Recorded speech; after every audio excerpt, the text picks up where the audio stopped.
What's going on, everybody? Mike McIntyre here, back with all things sports for a brand new video, and these I'm super pumped about. They were actually very difficult to get, so I'm super pumped that I have this review for you. Let's get into it and show you what they're all about.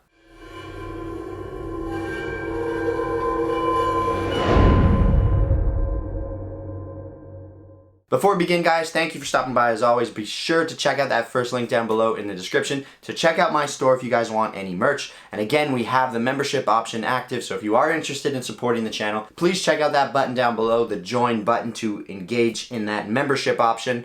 Thank you for your support, and let's get into the video. So here we go, guys, my review and unboxing of the brand new Predator Freak.1, the low version. First time I do a review on the low version in the new Superspectral Pack collection. And again, yes, we have another spectral going on in the name. This is the Superspectral Pack. I'm a massive fan of these Predators. I think they look absolutely insane. I love them. Let's get into it and show you what it's all about. So with the .1, you get the standard Adidas box. You flip this open, greeted with some paperwork. You don't need that. Boot number 1 and boot number 2, there are no extras. Alright, here we go. The brand new Predator Freak.1, the low version, in this new Superspectral Pack collection. I'm a massive fan of this boot. I think they look absolutely incredible. I love the color combination. I've always been a fan of black, pink, and white boots. This one throws a little bit of purple to it, but it looks really, really good throughout the demon skin. The purple you get on the heel right there, it looks really good, this metallic chrome finish. And then, of course, on the spikes themselves. I like that Predator went back to the kind of original naming scheme where each generation is identified by a specific name, hence the Predator Freak. I don't like the Freak part this time around. I think the Freak's a little bit of a dumb name. But overall, I'm a fan of the boot. The newest versions, their fit has been a little inconsistent compared to what we used to get. The Predator Freak Plus, I was actually a massive fan of. The collar is a little bit too high overall at the back. I don't think you need that. But overall, the fit of that boot was actually really good. And the fit of the Freak.1 was a little bit disappointing, particularly in the heel area. So I'm very anxious to see how these ones fit, if they fit similarly to the .1, or if the low version has its own unique fit. So we're going to try that out in the on-feet portion. But first, let's begin with the tech specs. So the boot is made from a demon skin upper. We know that already. It's essentially a prime knit material woven into a certain area or a certain pattern and then coated with a little layer to protect it on top. And then you get the purple spikes all the way throughout. I call them fins, but they're these rubber elements that are, scattered throughout the entire upper, all the way around the medial side, all the way through the forefoot and onto the lateral side. There are a ton of fins, and they are quite aggressive. You definitely notice them on the ball. It's to the point where this is definitely the grippiest boot that you can possibly get on the market. The lacing system runs centrally, and of course you have this one-piece design where the prime knit's exposed where the tongue is so that you can stretch it enough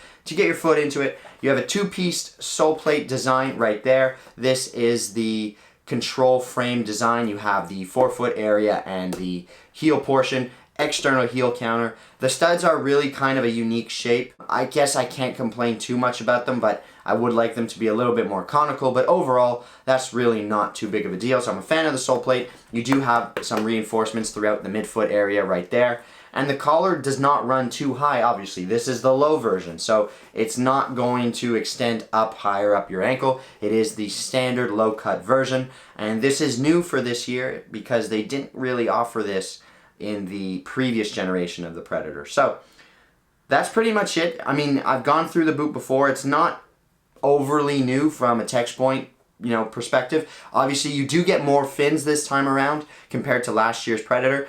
They are all the way throughout the upper. Last year's Predator, you only got this many fins on the Plus model. This time around, you get the fins everywhere, and it's the exact same whether you get the low, the .1, or the Plus. So that's a good thing in my opinion because you want the feel of the boot to be, otherwise the same. The only thing that's changing is whether you want laces or not, or if you want a higher collar or a lower collar. That's all you have to make your decisions for. So let's head over to the turf so we can slip these things on and talk about fit and feel.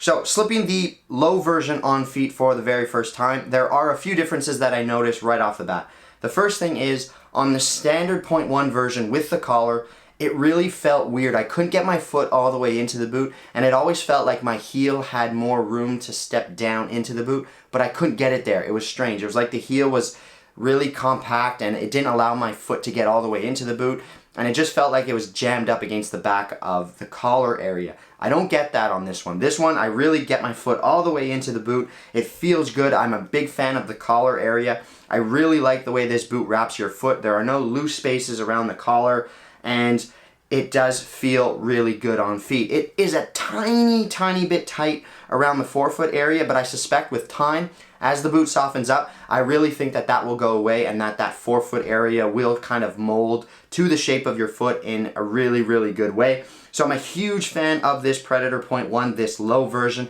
I think it fits well. You can go true to size if you're interested in a pair for yourself. You kind of have the flexibility of being a narrow foot, a medium foot, or a wider foot, and you'll get into this version at least of the Predator. Again, the wider feet, you know, be aware that that forefoot might feel just a little bit tight at the beginning, because I noticed that, but it's not to the point where I want to take these off right away, and it's not like I think I'll never be able to get into these. I think with time, that forefoot area will expand just enough and soften up just enough so that my foot can really fit into this boot well. And I mean, what can I say? I love the colorway. I really think this is a good fitting boot, and it's to the point where this is probably the boot that I would buy. If there is a boot on the market other than Mizuno that I'd buy at this point in time, this is it. I love the colorway. I love the way this thing fits. Let's send it back to the desk and we'll wrap the video up. So guys, there we have it. My review on the brand new Superspectral Pack Collection Predator. I'm a massive fan of the colorway. I love the purple and pink details. I've always been a fan of this kind of colorway. I really think the boot looks good, and I really think that this is the model to get. I don't need that high cut collar. The laced version with the collar just felt funny. This one, there's no nonsense. The collar fits well. There are no loose spaces, and it really does feel good. So I'm a massive fan. I think this is definitely the Predator to get. Let me know what you guys think down below in the comments section, and if you enjoyed the video, you know what to do. Please smash with a like, hit the subscribe button, hit the bell notification, and be sure to return for more new videos coming very soon. Mike McIntyre, All Things Sports. I'm signing off for now. I'll catch you guys in the next video. Till then, take care and peace.